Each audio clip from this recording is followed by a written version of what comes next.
లక్ష్మణ్ ఏంటి పవన్ కళ్యాణ్ గారు చాలా స్పీడ్ పెంచారట, ఆయనకి శస్త్రచికిత్స అయినా చాలా యాక్టివ్గా పాల్గొంటున్నారట, వరుస మీటింగ్లు పెడుతున్నారట. ఆయన ఎన్ని మీటింగ్లు పెట్టినా ఏం చేసినా టార్గెట్ మీరే కదా. ఏదైనా ఇబ్బందికర పరిస్థితులు ఉంటాయా ఈసారి మీకు మళ్ళీ? సార్, పవన్ కళ్యాణ్ గారి వల్ల మాకు ఎటువంటి ఇబ్బందికరమైనటువంటి వాతావరణం ఉండదు. పవన్ కళ్యాణ్ గారు ఆయనకు జరిగినటువంటి ఏదైతే ఆ శస్త్రచికిత్స ఏదైతే జరిగిందో, ఎస్ ఖచ్చితంగా ఆయన కోలుకోవాలని మేమైతే మనస్ఫూర్తిగా కోరుకుంటున్నాం. ఏదేమైనా యాక్టివ్గా మళ్ళీ పాలిటిక్స్లోకి వచ్చి తన యొక్క విధానాన్ని కొనసాగించాలని మేమైతే కోరుకున్నాం. తప్పులేదు. ఇప్పుడు ఆయన యొక్క పార్టీ విధానం, ఆయన యొక్క సిద్ధాంతాలు, ఆయన యొక్క విధానాన్ని ఆయన తీసుకెళ్తారు. ఆయనకున్నటువంటి మీటింగ్ ఆయన పెట్టుకుంటారు.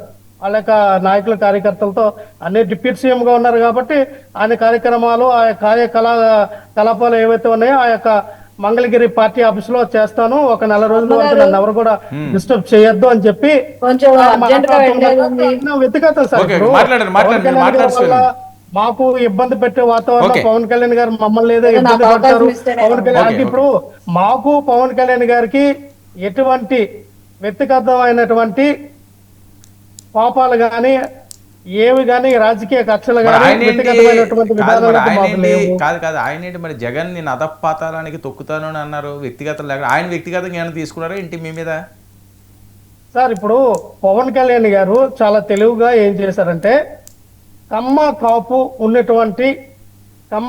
ఉన్నటువంటి ఒక వైర్యాన్ని అది జగన్మోహన్ రెడ్డి గారి వైపు, వైఎస్ఆర్ కాంగ్రెస్ పార్టీ వైపు తిప్పాలన్న ఆలోచన ఏదైతే ఆయన చేశారో ఆయన సక్సెస్ అయ్యారని మనం చెప్పుకోవచ్చు. ఎందుకంటే పవన్ కళ్యాణ్ గారు మెగా ఫ్యామిలీ సినిమాలను కూడా ఆ రోజుల్లో నందమూరి ఫ్యామిలీకి వీళ్ళిద్దరి మధ్య పోటీ పెట్టి, వీళ్ళిద్దరి మధ్య అభిమానులకి గొడవలు పెట్టి వీళ్ళు అసలు ఎంతోమంది అభిమానులు చనిపోయారు.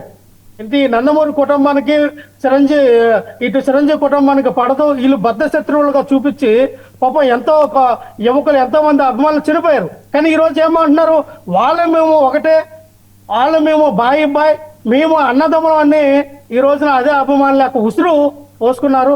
దేనికైనా కాలమే సమాధానం చెప్తుంది. పవన్ కళ్యాణ్ ఎంత సరే ఇక్కడ ఏ రోజైనా రెడ్లు లేదు, రెడ్లు ఎప్పుడు కాపులకి ఈ విధానాన్ని కూడా మనం చూసాం సార్. అలాంటిది ఒక సామాజిక వర్గానికి ఒక జగన్మోహన్ రెడ్డి గారిని, వైఎస్ఆర్ కాంగ్రెస్ పార్టీని ఒక వ్యతిరేకంగా మార్చే విధానాన్ని తెలివైనాడు, అందుకనే సక్సెస్ అయ్యాడు అని మీరే చెప్తుంటే ఇంక దానికోసం డిస్కషన్ ఏముంది?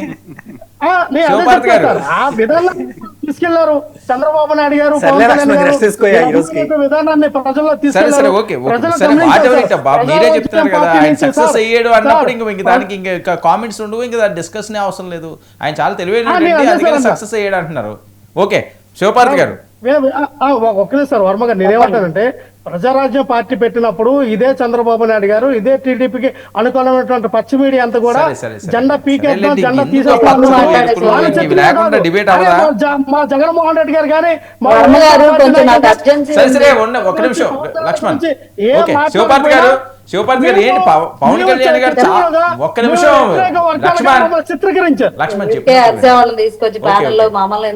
ఓకే శివపార్తి గారు ఏంటి పవన్ కళ్యాణ్ గారు చాలా తెలివైన అందుకే నా సక్సెస్ వచ్చిందా? ఏ సబ్జెక్ట్ మాట్లాడతామా నువ్వు? ఏ సబ్జెక్ట్ వచ్చాను నువ్వు డిబేట్ లో కూర్చోను? ఏం క్వశ్చన్ అడిగారు ముందు పవన్ కళ్యాణ్ గారు స్ట్రాటజీ ఏంటి? పవన్ కళ్యాణ్ గారు చాలా తెలివైన అందుకని ఈ సక్సెస్ వచ్చింది. అరే ఒక్క నిమిషం లక్ష్మణ్ వినండి, వేరే వర్క్ లో ఉన్నది అర్జెంట్ అని చెప్తుంటే లక్ష్మణ్ ఒక్క నిమిషం ఆవిడకి ఇవ్వండి. శివపార్తి గారు మాట్లాడండి. ఊరికే కూర్చొని ప్యానెల్ లో కాంట్రవర్సీ కామెంట్లు మీరు ఏదో వెళ్ళాలంటున్నారు కదా, మాట్లాడి వెళ్ళండి.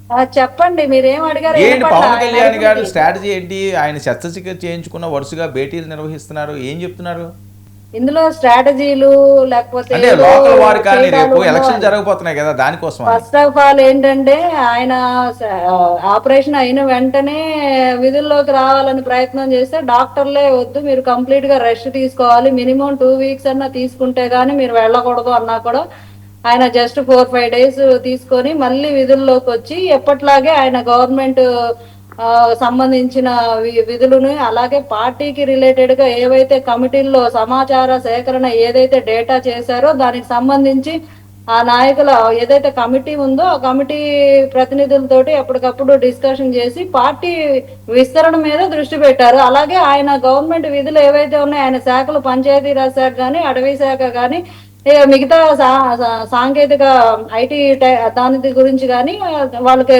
రెగ్యులర్ గా ఉండే రివ్యూ మీటింగ్స్ అటెండ్ చేస్తున్నారు. అలాగే పెదపెంకి గ్రామంలో ఈ మధ్య బోధకాల ఇష్యూస్ ని ఏ రకంగా నిర్మూలన చేశారు, దాని మీద అప్డేట్స్ ఏంటి, అలాగే ఆయన మిగతా విలేజెస్ లో ఇంప్లిమెంట్ చేయాల్సిన పాలసీస్ గురించి విధి విధానాల గురించి గవర్నమెంట్ అధికారులతో ఎప్పటికప్పుడు సమీక్ష నిర్వహించుకుంటున్నారు. ఆయన పని ఆయన చేసుకుంటున్నారు. బాగలేకపోయినా ఆరోగ్యం సహకరించకపోయినా ఆయన నిబద్ధత నిజాయితీ ప్రజలకు అర్థమైంది.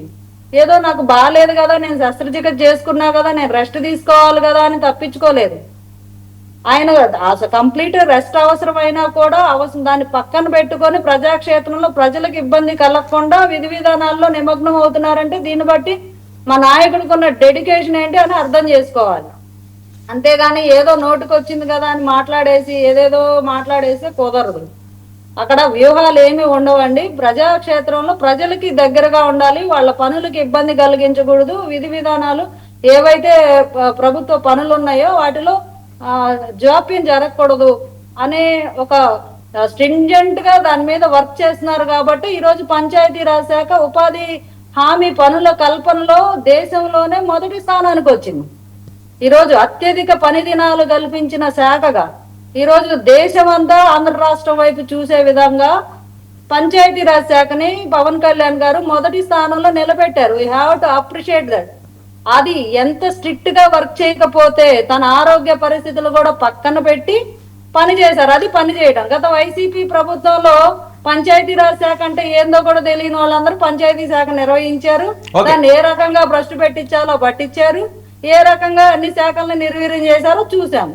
ఇప్పుడు వాళ్ళ పనితనం గురించి మాట్లాడుకునేంత తీరిక ఓపిక లేవు. కానీ ఈ రోజు ఈ రకంగా నిరంతరం ప్రజల కోసం ఆ విధి విధానాల్లో ఆయన నిమగ్నమై పని చేస్తున్నారు కాబట్టే 1వ స్థాయికి మొదటి ర్యాంకు సాధించగలిగాం అనడానికి ఎలాంటి సంకోచం లేదు.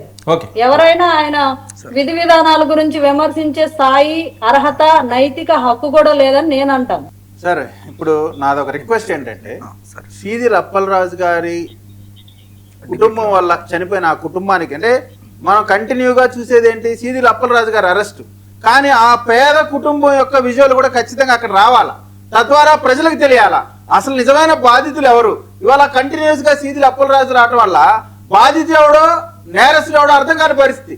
కాబట్టి నా రిక్వెస్ట్ ఏంటంటే ఆ పేదవాళ్ళ యొక్క విజువల్స్ వేయాలనేటువంటిది ఒక అంశం.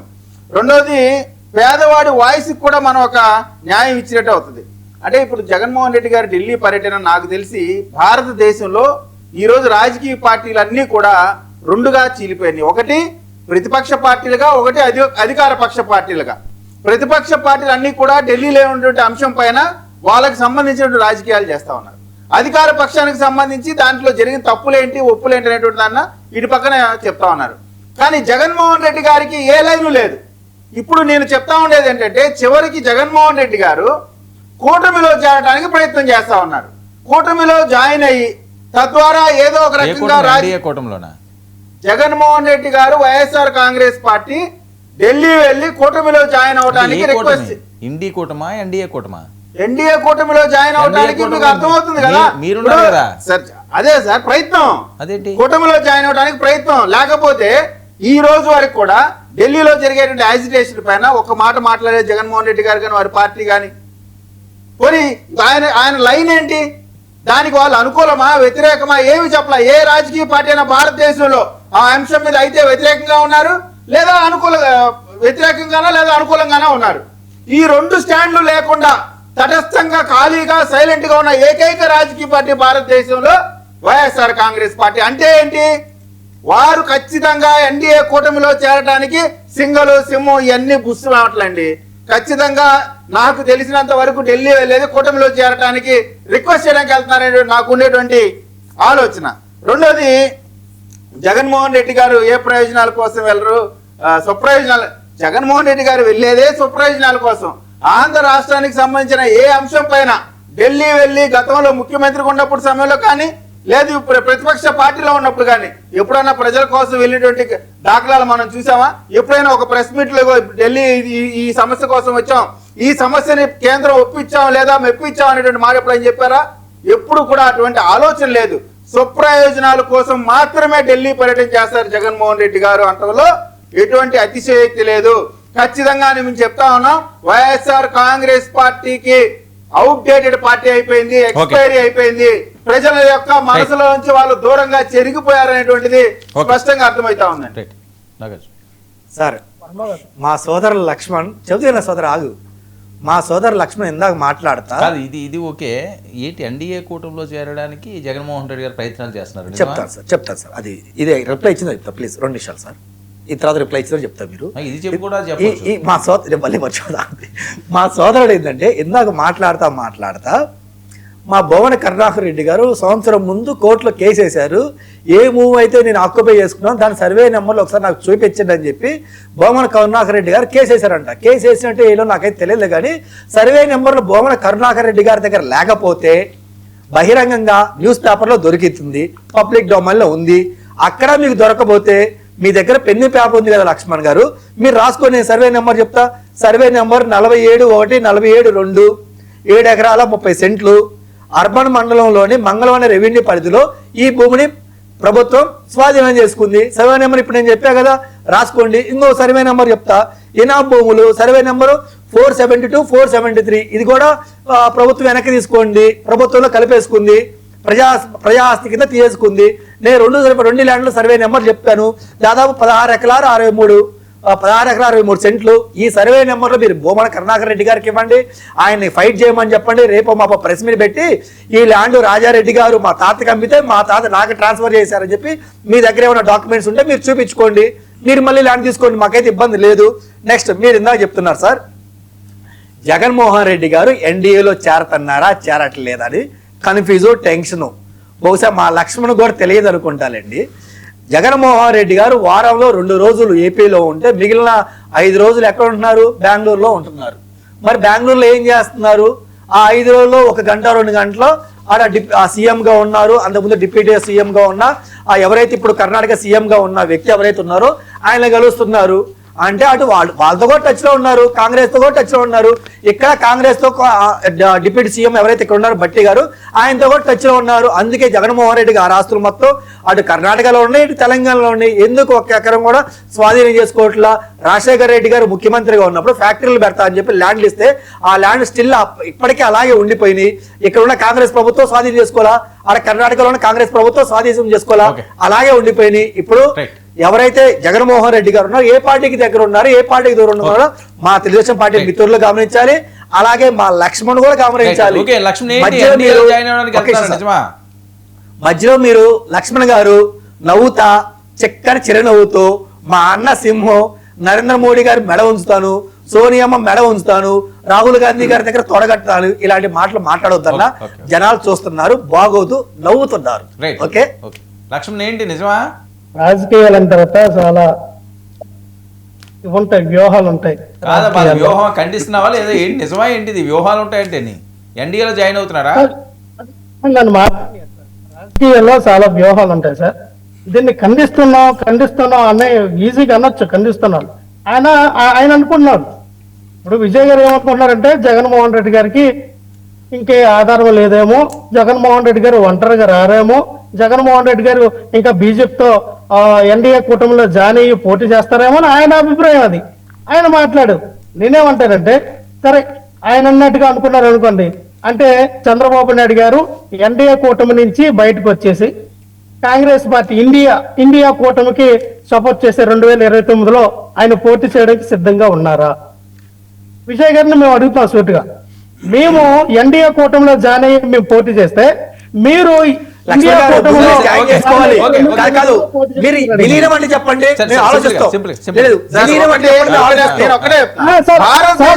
రాజకీయ పార్టీ ఏదో ఒక వైపు ఉంది, ప్రతిపక్షమా అధికార పక్షమా? ఏ పక్షం లేనటువంటి రాజకీయ పార్టీ భారతదేశంలో ఓన్లీ వైఎస్ఆర్ కాంగ్రెస్ పార్టీ మాత్రమే.